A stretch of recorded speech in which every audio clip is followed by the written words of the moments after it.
Selamat pagi, ketua kelas silakan disiapkan dulu sebelum kita memulai pembelajaran pada pagi hari ini.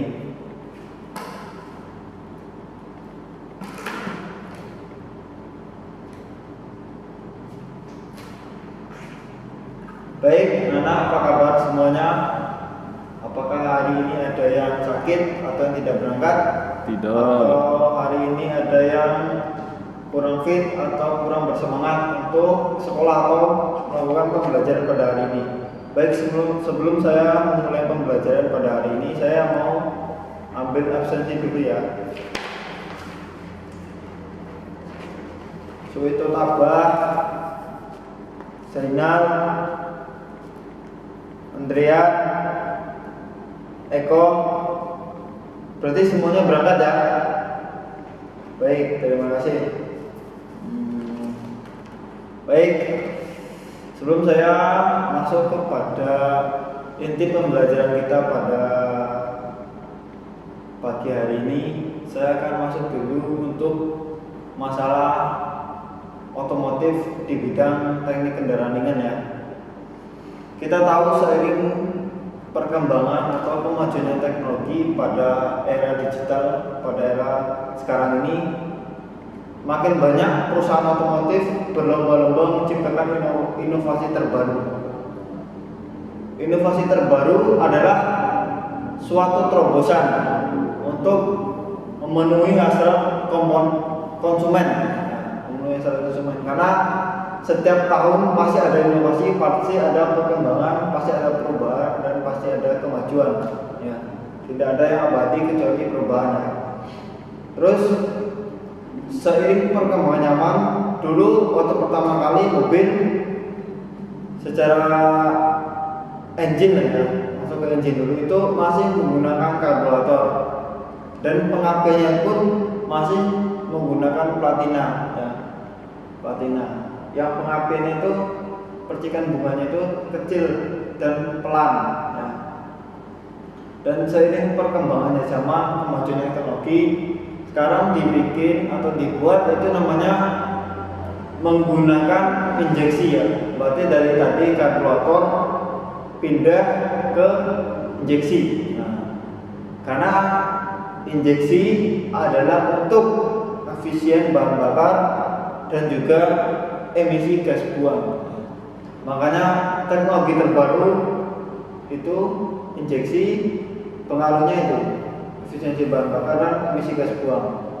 Dan selanjutnya untuk masalah pengapian atau kelistrikan yang dulunya masih menggunakan platina ya, platina. Terus platina itu kadang-kadang misalnya kalau kendaraan kita mau dipakai jarak jauh itu perlu disetel, bolak-balik disetel, dilihat celahnya apakah masih bagus, apakah masih banyak platinanya. Kalau tidak ya diganti, kalau tidak posisinya tidak pas ya disetel lagi. Jadi kurang efisien ya. Jadi kemana-mana itu kayaknya mandatory sih. Juga kadang-kadang platina itu pas saat kendaraan itu berjalan juga kadang-kadang bisa trouble. Pada saat trouble itulah kita kadang-kadang susah. Bagi yang paham otomotif ya mungkin bawa peralatan dari rumah sendiri, mana tahu nanti di jalan ada trouble, ada masalah. Nah, sekarang udah dibikin teknologi terbaru itu menggunakan CDA. CDA itu tidak perlu lagi penyetelan. Kalau standar dari pabrik, CDA standar itu tidak perlu lagi penyetelan, cukup plug and play, pasang langsung jadi, tidak ada lagi penyetelan. Efisiensi semuanya dari waktu, dari tenaga, bahkan orang yang tidak tahu otomotif pun itu juga tidak ribet atau tidak repot. Dan juga sekarang kebanyakan mobil sudah canggih-canggih semua, dan sekarang pada era kita ini sudah mau menuju pada mobil listrik ya, atau hybrid. Tidak ada menggunakan engine sama sekali, menggunakannya adalah listrik ya. Tenaga penggeraknya dari listrik, nanti menggunakan kendaraan bermotor atau gigi putaran, tidak ada lagi engine, tidak ada lagi langkah 2 tak atau 4 tak, 2 stroke atau 4 stroke, tidak ada lagi emisi gas buang. Nah, mungkin di negara-negara di negara kita pun juga sebetulnya sudah ada pembatasan sih dari perakitan atau pembuatan mobil tersebut, itu udah dibatasi untuk emisi gas buangnya. Makanya solar atau sejenisnya itu kalau udah injeksi kan solar command rail ya kalau di mobil ya, itu juga ada batasannya sekarang, tidak boleh tidak terlalu banyak sekarang diproduksi massal, karena akan maju ke teknologi selanjutnya itu mobil hybrid atau mobil listrik. Nah, begitupun juga pada sepeda motor, sama saja sebetulnya. Sepeda motor juga dulunya dari karburator, pengapainya juga dari platina seperti Vespa itu.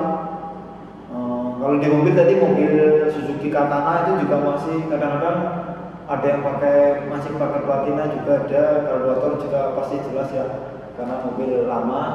Kalau di kendaraan sepeda motor itu seperti motor Vespa itu masih menggunakan platina, juga GL 100 juga masih menggunakan platina. Juga yang jelas kalau platina itu ketika mesin berputar itu pasti celahnya bukan tutup ya, setelahnya pasti akan berubah-ubah. Nah, itu ribetnya kalau masih menggunakan pengabaian platina. Pengabaian itu.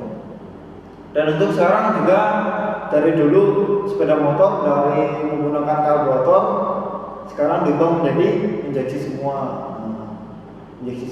Karena kemajuan teknologi. Yang dulunya pengatur adalah otak dari kendaraan tersebut, diatur timing pengabaiannya, semuanya diatur oleh CDI. Sekarang diganti menggunakan ECU ya. ECU itu Electronic Control Unit ya, atau ECM, Control Module, sama saja posisinya, sama saja bentuk barangnya seperti itu. Baik, saya hari ini semuanya ya, tidak ada yang sakit, tidak ada yang tidak masuk, semuanya berangkat. Semoga semuanya bisa mengikuti pelajaran saya dengan serius, fokus, dan semangat. Tidak perlu tegang, tapi menikmati. Jangan terasa berat. Kalau terasa berat nanti pelajarannya tidak akan masuk, tidak akan kena, tidak akan susah untuk diingat. Ikhlas, penting ikhlas jalani dan semangat. Baik, pada pelajaran kita pada pagi hari ini masuk saja pada pelajaran inti, yaitu alat pemadam api ringan ya, alat pemadam api ringan. Nah, ini nanti hubungannya juga masuk ke K3 ya, keselamatan kesehatan kerja, nanti saling berhubungan, saling berkesinambungan ya. Nanti ada rangkaiannya juga. Nanti kalau nanti sempat saya akan jelaskan cara menggunakannya. Kalau nanti waktunya dapat, kita akan praktek waktunya. Dan baik, sebelum kita membahas lebih jauh, ada yang sudah tahu atau ada yang sudah pernah menggunakan apa di sini? Belum ya? Kalau gitu nanti saya akan membawakan alatnya. Biar semua kita tahu contoh apa itu seperti apa. Nah, ini saya akan bawakan alatnya.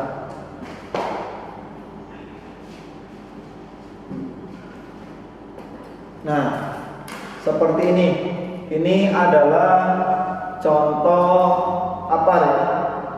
Alat pemadam api ringan. Nah, contoh seperti ini. Nah, apar ini digunakan pada saat keadaan darurat dan juga tergantung dari sumber kebakarannya juga. Kalau kebakarannya itu besar, kalau menggunakan ini kapasitasnya terbatas dan juga jarak penggunaannya juga sangat terbatas, makanya ini disediakan untuk pada saat-saat emergensi saja. Nah, apar itu bentuknya seperti ini. Baik, saya akan menjelaskan dulu komponen-komponen yang ada pada alat ini ya, yang pada komponen ini ya. Yang pertama adalah tuasnya. Ini tuas ya. Ini tuas. Nah, ini untuk mengangkat apar. Jadi kalau kamu mengangkat apar, jangan memegang atasnya ini, jangan memegang ini. Pegang bawahnya saja. Kalau sempat kita memegang bagian atas juga tersentuh, nanti isinya ini bisa keluar pada saat yang tidak tepat. Nah, makanya ini pegangannya sini, mengangkatnya sini. Nah. Selanjutnya ini adalah pressure gauge atau tekanannya. Ini isi dari tabung ini bisa kita lihat di sini nih. Kalau jarumnya menunjukkan pada warna hijau, berarti komponen ini masih bisa digunakan. Tapi juga alat ini ada waktu kadaluarsanya. Ada waktu kadaluarsanya alat ini. Nanti saya akan jelaskan. Saya sebutkan dulu komponen-komponennya. Selanjutnya adalah ini tombol atau tuas penekannya. Ini untuk on off-nya sama saja ya. Selanjutnya ini adalah selangnya. Ini selang dan ini nozzle ya. Ini nozzle-nya, ujungnya. Dan tidak lupa juga ini ada namanya pin ya, atau kunciannya. Nanti saya akan menjelaskan juga nanti fungsi-fungsinya. Baik, saya akan jelaskan dulu apa itu digunakan untuk di mana saja. Alat ini digunakan pada perusahaan-perusahaan yang notabene dari kecil maupun sampai besar ya. Dan juga pada gudang, pada bengkel, pada tempat-tempat yang sekiranya itu mudah terbakar. Lebih baik disediakan satu ruangan itu minimal 1 apa 2 ya. Alat ini isinya itu kapasitasnya 3 kilo ya. Ini kapasitasnya 3 kilo. Dan ini juga ada batas masa berlakunya ya. Masa berlakunya. Jadi kalau sudah lewat masa berlakunya, otomatis cairan yang ada di tabung ini pasti akan kadaluarsa ya. Pasti akan kadaluarsa. Kalau sudah kadaluarsa itu aslinya tidak akan maksimal mematikan api. Lalu bagaimana untuk perawatannya sendiri? Ini alat ini. Perawatannya sendiri adalah letakkan alat ini di tempat yang terjangkau, yang mudah dijangkau. Dan semisal alat ini tidak digunakan dalam waktu yang cukup lama, kita cukup sekali 2 minggu atau sekali 3 minggu untuk perawatannya adalah itu membolak-balikkan tabung ini. Posisinya gini, dibolak-balikkan saja. Minimal 10 kali atau 15 kali.